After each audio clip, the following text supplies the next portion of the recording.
And what's going on, everyone? Thanks for tuning back in. I'm Zach Davis. Appreciate you joining me. Mike Sullivan's with me today. Mike, what's up, man? Not much, man. Glad to be with you. Yeah, so we're doing a little Pre-conference. little 2 week out pre-con talk here. Yeah. Tell us what you're going to be speaking about. You're going to talk about Event Discourse stuff. What are you going to teach us at this conference coming up? I believe that the title of the message is The Olivet Discourse and the Analogy of Faith. And of course, the analogy of faith means not only that Scripture interprets itself, but that Scripture cannot contradict Scripture. And so the first lesson is going to be showing how all the context coming up to the Olivet Discourse is all AD 70 eschatology. There's nothing leading up to the Olivet Discourse that is the end of world history, which, your amillennialists, your post-millennial partial preterist and premillennialist would all say before Matthew 24 and 25, you have end of the world stuff. And so the point is once we get to the Olivet Discourse, I don't want it to be an island unto itself. We have to look back and see how would the disciples have understood Jesus talking about his coming, the Son of Man coming. Well, Matthew 10, Matthew 16. What about the harvest and the gathering at the end of the age? Well, we'd have to go back to Matthew 13. What is the eschatological gathering at the end of the age? Jesus has already talked about this. So it's not a mystery once we get to, Matthew 24:31, what that gathering is. And the disciples have asked about the end of the age, and that takes place at the end of the age. Is it I think Gary Episynagoge? Dumont, what's that? Give us a spoiler. Is it Episynagoge there or no? The Greek word in gathering. I believe so. Yeah, absolutely. And it's the same there. And I think Matthew 23 as well. But, yeah, so you have the gathering, which is not the rapture.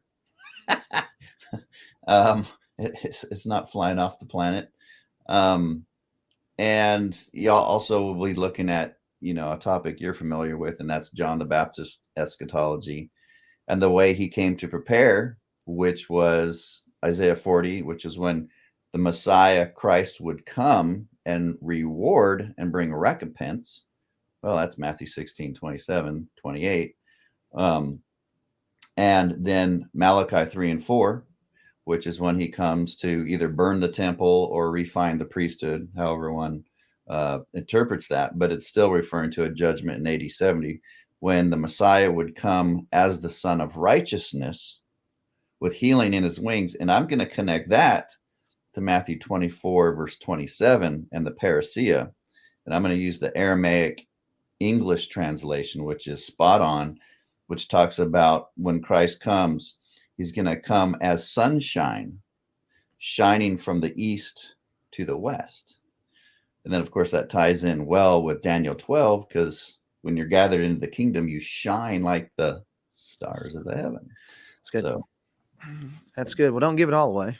yeah, that's Yeah. true. That's true. But that's part one. And then part two will be, okay, now that we've looked at the analogy of faith within the Gospel of Matthew itself and seen how all these things build the Olivet Discourse, everything that's in the Olivet Discourse has already been addressed everywhere else. Matthew 5, heaven and earth passing away, all Old Testament, the law and the prophets being fulfilled. Well, that's what Jesus says in Luke 21, 22. So all of these things. So I just want people to see that picture.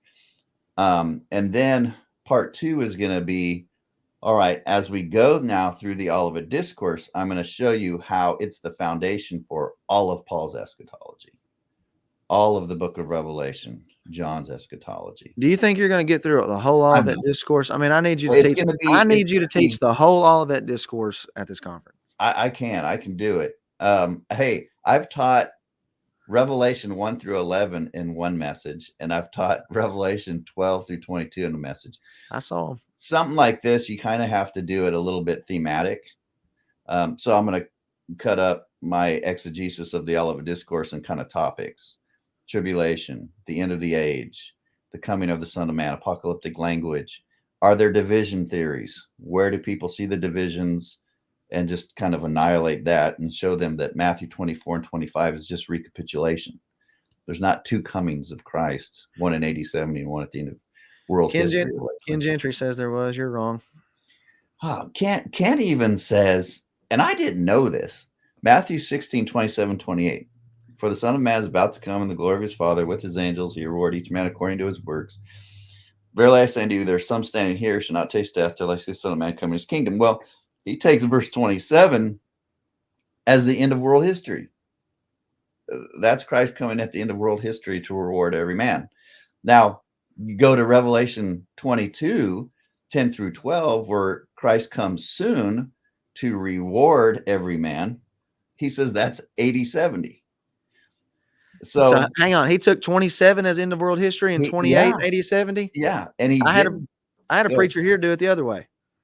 Yeah, exactly. And they do that. And the same in the Olivet Discourse. Like, now Ken has changed his position on Matthew 24, 27. He says that parousia there is the end of world history. So his division theory used to be all of Matthew 24, 1 through 34 is AD 70. So you have erchomai and parousia, Christ coming in verse 27 and 30 as AD 70, and then Christ coming in as in the parousia and erchomai in the second section is allegedly the end of world history. Well, now he's really changed that once he's surrendered Matthew 24, 27 to the end of world history. So I think he's just seen a lot of the consequences of what he has written in the past. For example, on Mello, right? Yeah, he had a big thing. Here, I've got his old one right here. Before Jerusalem fell, a long time ago. That's an old copy. He was dealing with all the time text, all the Greek words for the time text. He got to Mello and he says, look, Young's literal translation is great. He says, most of your literal translations translate Mello as about to be. And, Revelation 1:19 gives the outline for Revelation. John is writing about things in the past, the present, and things that are about to be fulfilled. Well, Gentry is going to concede that John was already living in the time of the millennium. So if John is standing in the millennium and the things that are in the future are about to be fulfilled, well, the end of the millennium is about to be fulfilled. And not only that, but once he started singing all this praise about Mello and Young's literal, as you know, Romans 8:18 says that, Christ's glory was about to be revealed in the church. And that is when the creation of men would be liberated, when the redemption of the body would take place. So he knew, oh no, if I take Mello consistently in Acts 24:15, there is about to be a resurrection of the just and the unjust, which is Daniel 12. And, 2 Timothy 4:1, the kingdom was about to be revealed at his appearing, and on it goes. So Ken knew this because we were asking him questions for years about this, about Mello and his inconsistency. He just doesn't correspond anymore? Huh? He doesn't talk to you anymore? No, he doesn't. I don't know if you saw the interview with Darren and Gary. Yeah, Darren hammered him. Darren was spot on. He was spot on. He's like, yeah, Gentry hides up in some ivory tower somewhere, acting like he doesn't have to be challenged, acting like he doesn't have to answer any questions. And here you are, Gary, just trying to answer these guys' questions and saying some of them are good and I don't have answers. And I'm asking you guys and you won't answer them either. So why are you calling these guys damnable heretics when you can't answer any of their questions or be consistent with your hermeneutic? And on top of that, Gentry, you're recanting of all these preterist passages and Greek words that you were using for eminence. Didn't Gary say that he just did that with Revelation 1:7? In his don't quote me on that. I had to go back and look, but I know there was some. No, Revelation 1:7, he takes his AD 70. Maybe he said he wrote 20 pages on it. I don't know. It's Revelation 1:19 that he has backtracked on as far as Mello. And, Gentry's just the recent thing. I don't know. Well, let's get back to Darren's interview real quick. The only thing I didn't like about that interview is that Gentry's not the only one.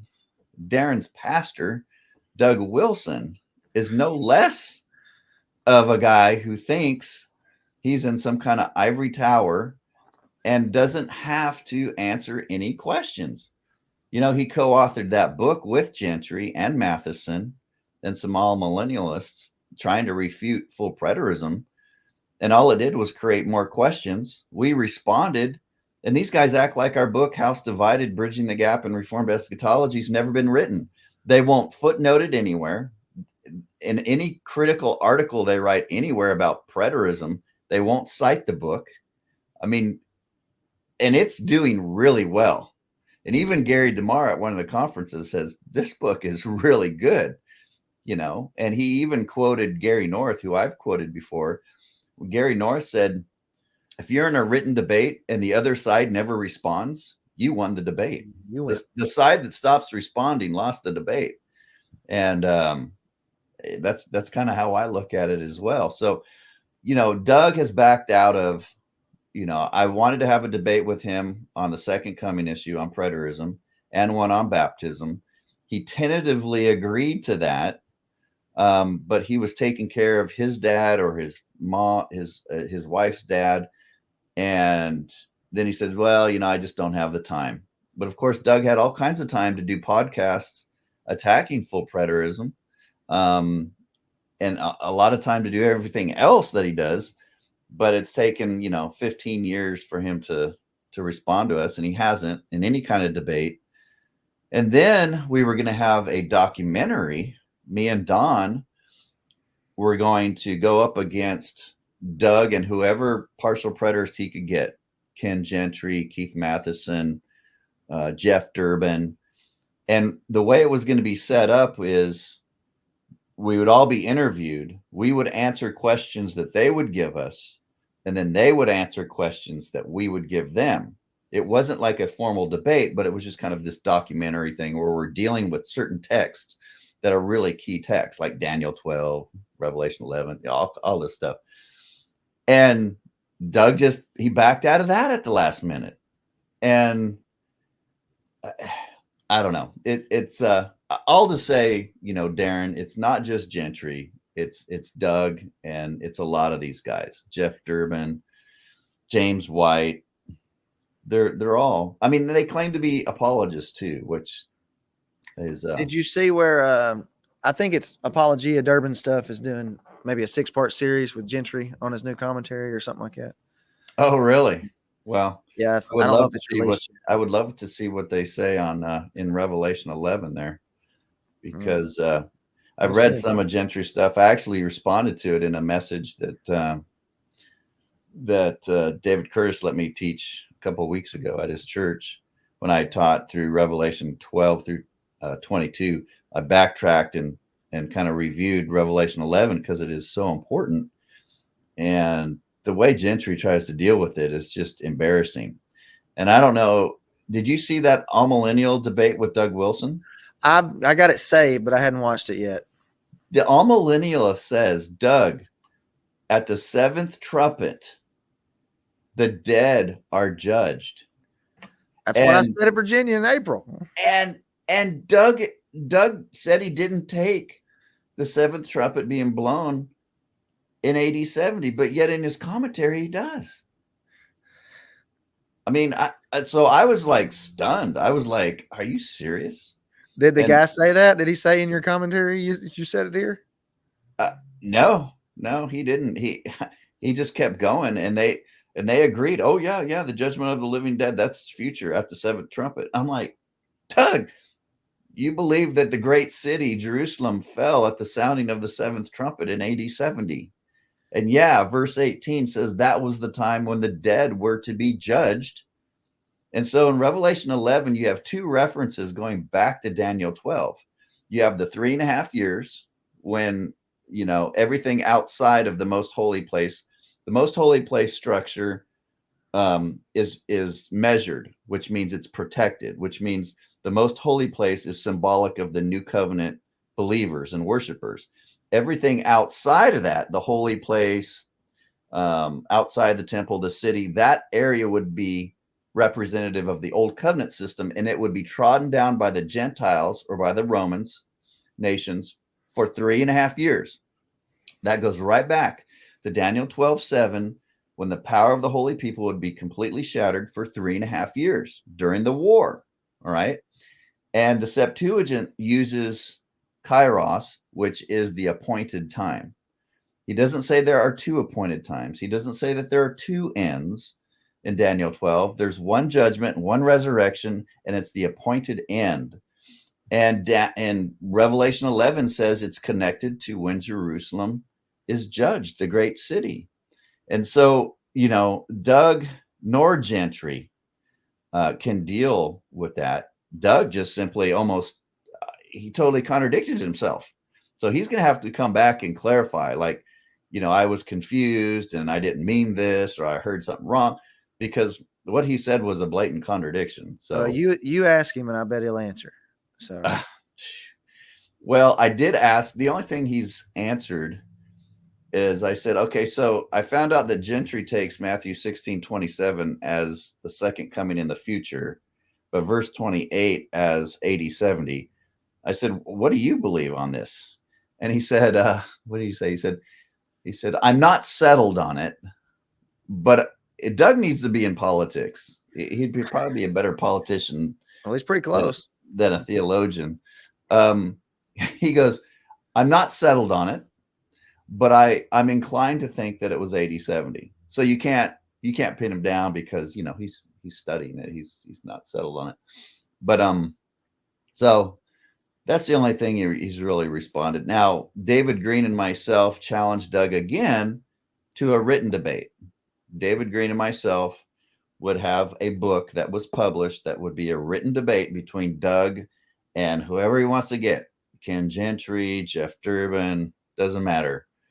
And we would finish up that, these books that we have written, co-authored. And Doug said he wouldn't do that either, So again, it's not just Gentry that's stuck in an ivory tower thinking he's more important than he probably should think of himself. But that's my opinion. I'm going to ask you who the two witnesses are in the Q&A time. So make sure you've got your answer ready. In Revelation 11? I expect I'll give it to you right now. All right, let's hear it. Who is it? Okay, it's symbolic of the law and the prophets, right? Because he describes them as Moses and Elijah. You've just been reading Doug's commentary. Huh? You've just been reading Doug's commentary. You're copying him. No. It's pretty clear. Even Jesus told the Pharisees, he says, I'm not condemning you. The law and the prophets condemn you, right? And so I think that's what you have the church. The two witnesses are symbolic of the church preaching the gospel during the transition period. Well, a part of the gospel was, if you reject Christ, you're going to be cut off from the people. You're going to experience all the covenant curses of the old covenant, of Deuteronomy 28, Leviticus, 16 or 26, forget. I taught the unpardonable sin last week and was talking about how Jesus said when, if you reject the Son, you won't face judgment, but if you reject the Spirit, then you will. And I connected that to a two witness theme. Have you ever heard anybody say that the Son and the Spirit are the two witnesses, or no? The Son and the Spirit? No, I've never heard that. I've heard, Elijah's going to come back. That's kind of a dispensational thing, or I'm going to formulate my argument. When I get it, me and you'll debate it. So okay. Well, you want to lose. That's fine. That's fine. No, I really think the way it's described, it's really not two people. The other two characters are out of Zechariah. Yeah, because of the two lampstands. I forget, I heard which that. is kind of the priest and the king kind of motif as well. So that gets you very symbolic. It's not two literal people. I don't think so either. Are you excited for this conference?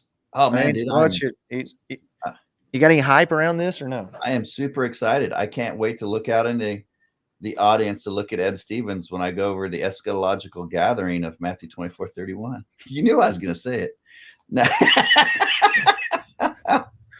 No, no, yeah, I really am excited about it.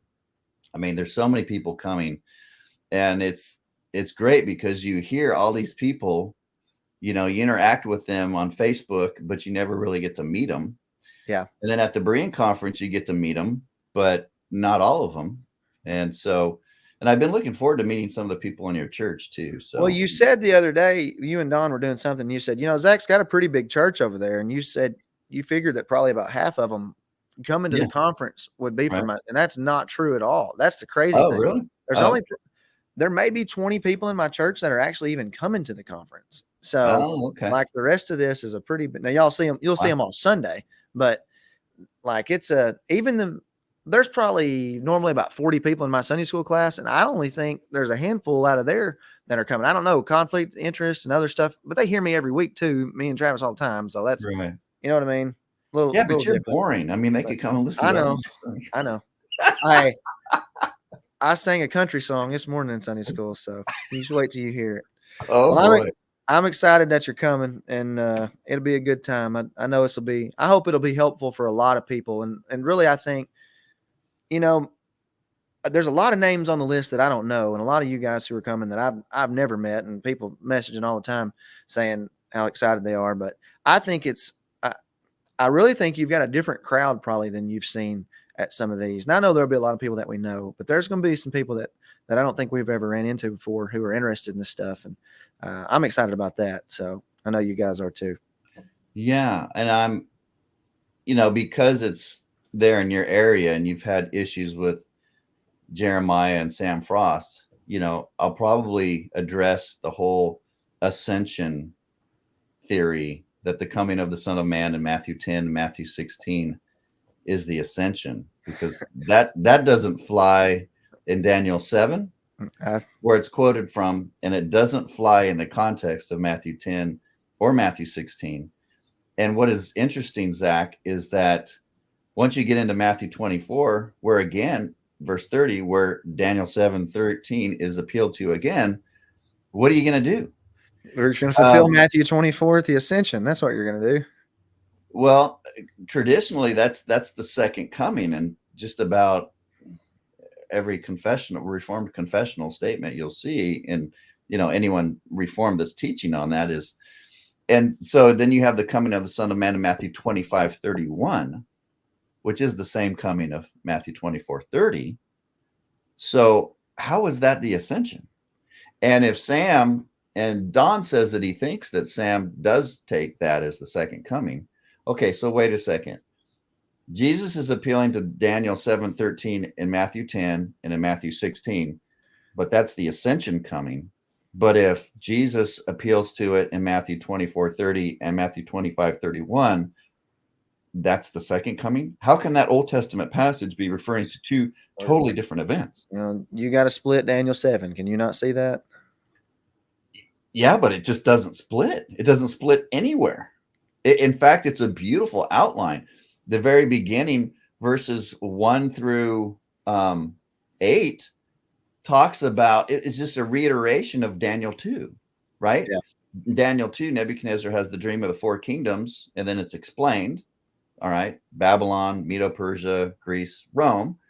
And then Daniel has his vision, except it's not of a statue, but it's of these 4 beasts, which are the same thing. But Daniel's very interested about the 4th beast, right? And that's little horn that pops up and boasts and persecutes. And then you have the judgment of the little horn when the Ancient of Days comes and the books are opened. And then right after that, you get into the Son of Man coming on the clouds as or like the Ancient of Days, and he receives the kingdom. And then right after that, Daniel says, I'm really interested in what's going on here. I need some understanding. I need further clarification upon what I just saw. The Ancient of Days judging. The books are opened at the end of the millennium when the Son of Man comes to judge as the Ancient of Days.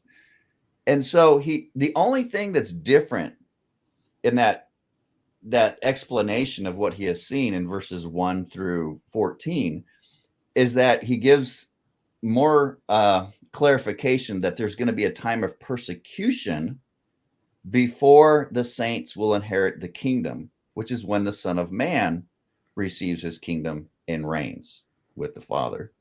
And that fits perfectly with Matthew 10. He says, you're going to be persecuted. You're going to be brought into synagogues. They're going to flog you. You're going to be brought before Gentiles and kings and governors. None of that happened before the ascension, but all of that happens in the book of Acts, and it happens before Christ comes in AD 70.